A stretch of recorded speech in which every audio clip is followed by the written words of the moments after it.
Hi use welcome to Politicos news express at prime time. నేను మీరాణి నాయుడు. ఈ రోజు ఇప్పటి వరకు ఉన్న అప్డేట్స్ ఏంటో ఈ బులెటిన్ లో చూద్దాం. పోలవరం బనకచర్ల అనుసంధాన ప్రాజెక్టుపై తెలంగాణకు ఉన్న అనుమానాలను నివృత్తి చేయాలని సీఎం చంద్రబాబు మంత్రులు అలాగే నేతలకు సూచించారు.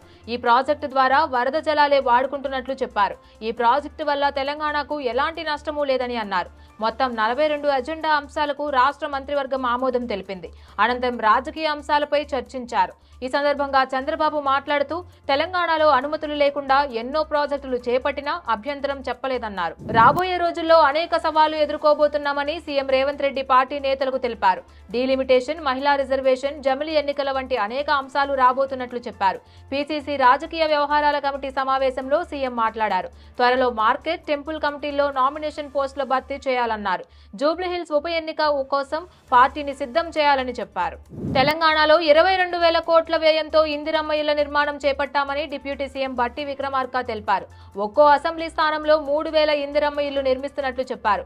గాంధీ భవన్ లో ఆయన మీడియాతో మాట్లాడుతూ ప్రభుత్వం చేపట్టిన సంక్షేమ కార్యక్రమాల గురించి వివరించారు. రాజీవ్ ఆరోగ్యశ్రీ కింద 10 లక్షల రూపాయల వరకు వైద్య సదుపాయం అందిస్తున్నామని, దీంతో 94 లక్షల కుటుంబాలు లబ్ధి పొందుతున్నాయని వ్యాఖ్యానించారు. అహ్మదాబాద్ లో కుప్పకూలిన ఎయిర్ ఇండియా విమానంకు సంబంధించిన బ్లాక్ బాక్స్ ను విచారణ కోసం విదేశాలకు పంపించారంటూ జరుగుతున్న ప్రచారాన్ని కేంద్ర విమానయాన శాఖ మంత్రి రామ్మోహన్ నాయుడు తోసిపుచ్చారు. అవన్నీ కేవలం ఊహాగానాలేనంటూ కొట్టిపారేశారు. అవన్నీ కేవలం ఊహాగానాలేనని, బ్లాక్ బాక్స్ భారత్ లోనే ఉందని వ్యాఖ్యానించారు. ట్రైన్ టికెట్ ధరలు స్వల్పంగా పెరగనున్నాయి. జూలై 1 నుంచి పెరిగిన ధరలు అమల్లోకి రానున్నాయి. నాన్ ఏసీ మెయిల్ అలాగే ఎక్స్ప్రెస్ ట్రైన్ టికెట్ ధర కిలోమీటర్కు 1 పైసా, ఏసీ తరగతి టికెట్ ధర కిలోమీటర్కు 2 పైసలు చొప్పున పెరగనున్నాయి. రైల్వే వర్గాలను ఉటంకిస్తూ పలు ఆంగ్ల మీడియా వెబ్సైట్లలో వార్తలు వస్తున్నాయి. దీనిపై అధికారిక ప్రకటన వెలువడాల్సి ఉంది. చాలా ఏళ్ల తర్వాత రైల్వే టికెట్ ధరలు సవరిస్తుండడం గమనార్హం. పశ్చిమాసియాలో యుద్ధం చల్లారినట్లే కనిపిస్తోంది. ఇజ్రాయెల్, ఇరాన్ మధ్య కాల్పుల విరమణ ఒప్పందాన్ని ఇరు దేశాలు అంగీకరించాయి. ఇప్పటికే టెహ్రాన్ కాల్పుల విరమణను మొదలుపెట్టగా సీజ్ ఫైర్ ను తాము అంగీకరిస్తున్నట్లు ఇజ్రాయెల్ తాజాగా ప్రకటించింది. ఈ మేరకు ఆ దేశ ప్రధానమంత్రి బెంజమిన్ నెతన్యాహు కార్యాలయం అధికారిక ప్రకటన విడుదల చేస్తుంది. ఇరాన్ నుంచి అనుముప్పు తొలగిపోయిందని నెతన్యాహు అందులో పేర్కొన్నారు. ఈపీఎఫ్ఓ సభ్యులకు కేంద్రం శుభవార్త చెప్పింది. ముందస్తు క్లెయిమ్స్ కు ఆటో సెటిల్మెంట్ పరిధిని ఈపీఎఫ్ఓ పెంచింది. ఆటో సెటిల్మెంట్ మొత్తాన్ని ₹1,00,000 నుంచి ₹5,00,000 వరకు పెంచింది. అత్యవసర సమయాల్లో క్లెయిమ్స్ చేసే ఈపీఎఫ్ఓ సభ్యులకు లబ్ధి చేకూరనుందని కేంద్ర మంత్రి మాండవియా తెలిపారు. పశ్చిమాసియాలో ఉద్రిక్తతల కారణంగా కలవరపెట్టిన క్రూడ్ ఆయిల్ ధరలు ఒక్కసారిగా దిగొచ్చాయి.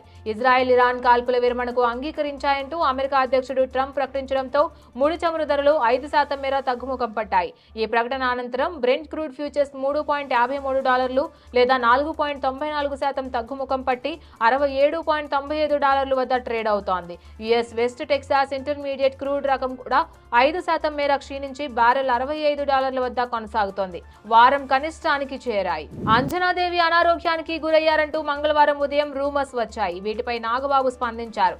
తన తల్లి ఆరోగ్యం చాలా బాగుందని తెలిపారు. సోషల్ మీడియా వేదికగా ఆ వదంతులను ఖండించారు. ఆమె అస్వస్థకు గురి కావడంతోనే AP deputy CM Pawan Kalyan Hyderabad వచ్చారని, చిరంజీవి షూటింగ్ క్యాన్సిల్ చేసుకున్నారని కొన్ని వెబ్సైట్లలో వార్తలొచ్చాయి. సోషల్ మీడియాలోనూ సంబంధిత పోస్టు కనిపించడంతో పలువురు అభిమానులు ఆందోళన వ్యక్తం చేశారు. గతంలోనూ అంజనాదేవి ఆరోగ్యంపై ప్రచారం జరగగా చిరంజీవి ఖండించారు. ఇజ్రాయెల్, ఇరాన్ మధ్య కుదిరిన కాల్పుల విరమణ ఒప్పందంతో ఉదయం భారీ లాభాల్లో దూసుకెళ్లిన భారత స్టాక్ మార్కెట్ సూచీలు చివరికి స్వల్ప లాభాలతో సరిపెట్టుకోవాల్సి వచ్చింది. సెన్సెక్స్ 158.32 పాయింట్ల లాభంతో 82,055.11 వద్ద ముగిగా, నిఫ్టీ 72.45 పాయింట్ల లాభంతో 25,044.35 వద్ద స్థిరపడింది. డాలర్తో రూపాయి మార్కం విలువ దాదాపు 81 పైసలు బలపడి 85.97గా ఉంది. ఇవి బులెటిన్ అప్డేట్స్. ఇక మరిన్ని అప్డేట్స్ కోసం stay tune to Politicos media. Please subscribe to the channel and download the Politicos app from the links in the description.